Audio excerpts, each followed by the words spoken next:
இது வந்து தேங்காய் எண்ணெய் வந்து மதிப்பு கூட்டு முறையில் வந்து நான் உற்பத்தி பண்ணியிருக்கிறேன். இந்த தேங்காய் எண்ணெய் வந்து பார்த்தோன்னா பார்த்துட்டு வந்து பார்த்தோன்னா சுத்தமான தேங்காய் எண்ணெய் உற்பத்தி பண்ணக்கூடிய சோப்பு இது உபயோகப்படுத்தி இந்த தேங்காயுடைய குணாதிசயம் வந்து பார்த்தோன்னா வந்து உடம்புக்குள்ளே உபயோகப்படுத்தும் போது சரி, தோலுக்கு உபயோகப்படுத்தும் போது சரி, இது வந்து பல விதமான நன்மைகள் கிடைக்கும். ஓகேங்களா?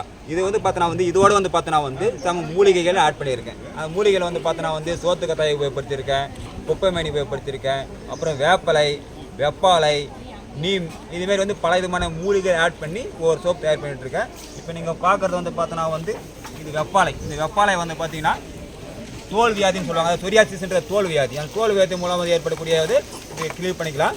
இது வெப்பாலை. இது வெப்பாலை சோப்பு. இது அடுத்து வந்து பார்த்தீங்கன்னா வந்து இந்த வெப்பாலை வந்து பார்த்தோன்னா வந்து தைலமாக மாற்றி செஞ்சுருக்கோம். அதுக்கு வெப்பாலை தைலம் மாற்றி செய்யும்போது பார்த்தோன்னா வந்து அதனை வீரியம் வந்து பார்த்தோன்னா அதிகமாக கிடைக்கும். அடுத்து வெப்பாலையும் நீமும் சேர்த்து செஞ்சுட்ருக்கேன். அடுத்து வந்து பார்க்குறது வந்து பார்த்தோன்னா வந்து துளசியில் வந்து பார்த்தோன்னா உங்களுக்கு சொல்ல வேண்டிய அவசியம் கிடையாது. இது ஒரு கிருமி நாசினி தான். இதில் வந்து 2 வகையான துளசி மூலமாக செஞ்சுருக்கேன். ஒன்று வந்து பச்சை, இன்னொன்று வந்து கருப்பு, 2 சேர்த்து இது பண்ணிகிட்ருக்கேன். இந்த துளசியோட வேப்பலையும் சேர்ந்து நீம் துளசின்ற முறையில் வந்து ஒரு சோப் தயார் பண்ணிகிட்ருக்கேன். அடுத்து வந்து பார்த்தோன்னா வந்து லேடிஸுகளை உபயோகப்படுத்தக்கூடிய முல்தானி மட்டி, இந்த நலங்கு மாவு, கஸ்தூரி மஞ்சள், இதெல்லாம் வந்து பார்த்தோன்னா வந்து குளிக்கிறதுக்கு முன்னாடி பசையாக மாற்றி உடம்புல தேய்ச்சி குளிப்பாங்க. அது நேரம் விரயமாகும்.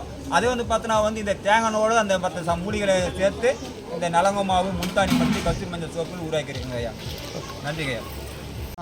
மெட்டீரியல் என்னன்னா தேங்காய் மதிப்பு கூட்டு முறையில் வந்து உற்பத்தி பண்ணியிருக்கோம். தேங்காய்